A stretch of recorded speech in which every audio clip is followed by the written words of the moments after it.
Well, it's the weekend. Nice day out. I had so much in my shop that I decided to come out to one of my temporary stations outside to rebuild this heater. Uh, this heater is from a job. If you search through the videos, you'll probably find one on it. To explain quickly what it is we used to call a radiant heater. This one is run by natural gas. It can also do propane. And you can see how harsh the environment's been to it. I believe it's about 6 years old, 7 years old. The reason we got called to this client's house because the previous folks who used to service these heaters, I think their answer was just buy a new heater every time something went wrong. We came to the realization that if we took care of the components, we could probably save the case. The case is stainless steel. All it is a box to hold the components. So who cares how it looks as long as it doesn't fall out the ceiling. There are three of these on a deck about, I don't know, 25, maybe 25 to 30 feet long. And the issue is it's an upper deck, and literally you can see the ocean, the Atlantic from that porch. So now you know why, if you look at it, what's been happening. The salt environment just tears up components on this thing. These gas valves from this manufacturer, about $400, I believe. So what happens is there's a gas valve, there's a module, there's a battery pack here, and there's a igniter. So to explain quickly what happens, and by the way, these are operate by remote control, and they're 12 volt, I believe. So there is no electricity, no house current or 115 coming to this unit, which makes it kind of unique. I believe that's why this company is still does this, because we've researched and could not find many heaters that are ran by remote control and that don't need line voltage. There are a couple of us out there. The other one, this is made in America, and you know how I feel about that. So it's another reason why we were sticking with it. So what happens is the salt attacks these contacts. One is for the pilot, and one is for the main. This is the main. So the logic is in the module. The person wanting heat hits the remote control. It fires the primary, which sends spark to the igniter, and the igniter sits near this honeycomb, which is ceramic. They also call this a heat exchanger. This is a 4 foot long model, so this heat exchanger is roughly about 3 feet long, and it gets hot. If you ever seen these, you'll find them in warehouse type stores. The big ones, when you walk in the door and look up and you see something glowing, that's a radiant heater, and they're usually run off of natural gas. So the controls take a beating. There's a module, there's an igniter, and the salt water will get in, the environment, sodium, will get into these contacts, turn them green, because yes, when you run current through a wire, it becomes like a magnet for salt. So it will run to any contact and just turn it green and actually eat away at it and corrode it. Most of the copper and there used to be another term, we used to call it babbitt on a bearing that they make these connectors out of. But literally, if you leave them up, it will eat right through the wire, eat the connectors right off, especially on the modules. So I'll make another video to show you that. But this was just a quick video to show you what happened. Now this one was eating modules, probably ate about 3-4 modules. The igniter also will just corrode.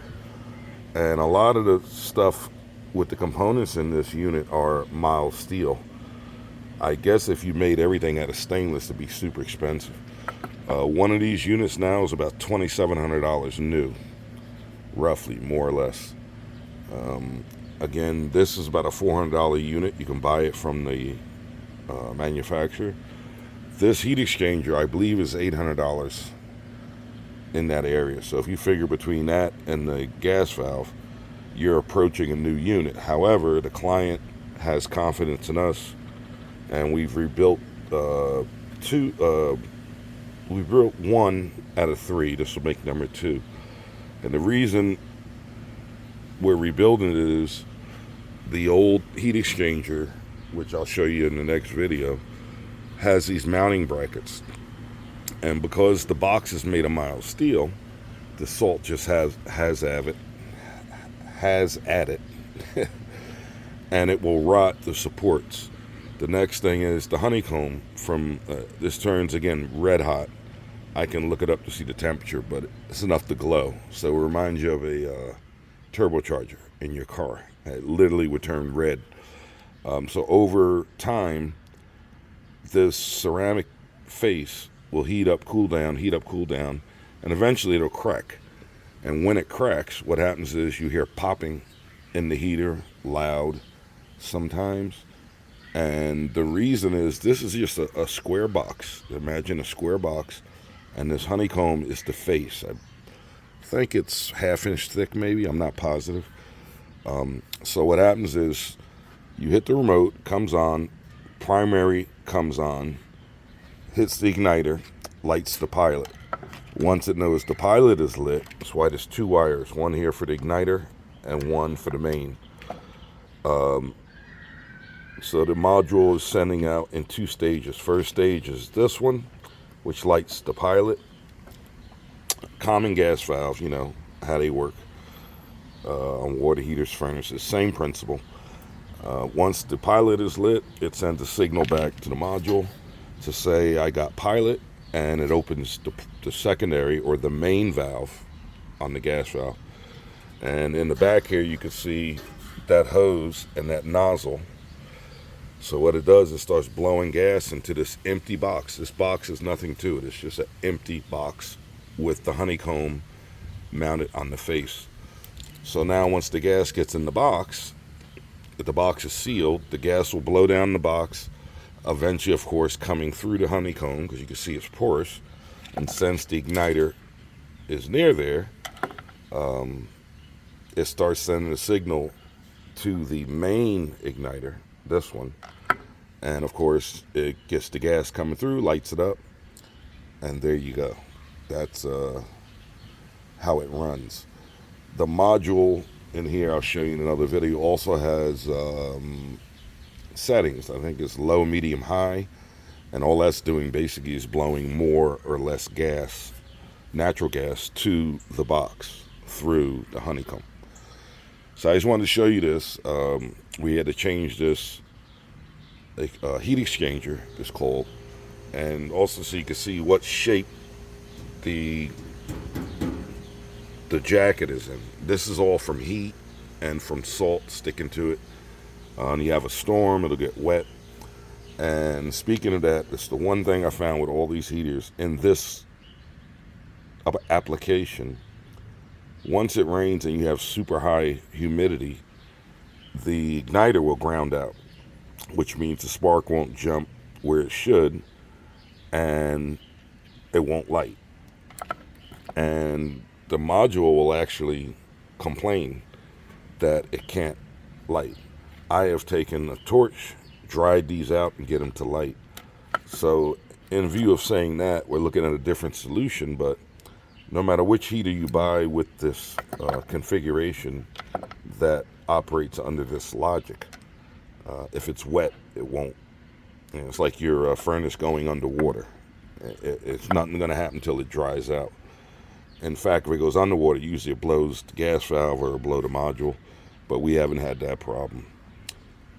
To get this heat exchanger in there, this whole case has to be taken completely apart, and I'll show another video where I did that. This was manufactured with aluminum rivets We tried to put it back together with stainless steel everywhere we could. You can see a shot here of some of the original rivets. They're still holding, but basically, while hanging in the air for 2 to 3 years, the case almost just fell apart. That's not good because the natural gas hose goes here, and if this thing were to swing, fall apart, and fall out of the ceiling, you basically have a flamethrower if it went that bad. All right, we'll see you on the next one. I'm trying to show you how we put this thing together. See ya.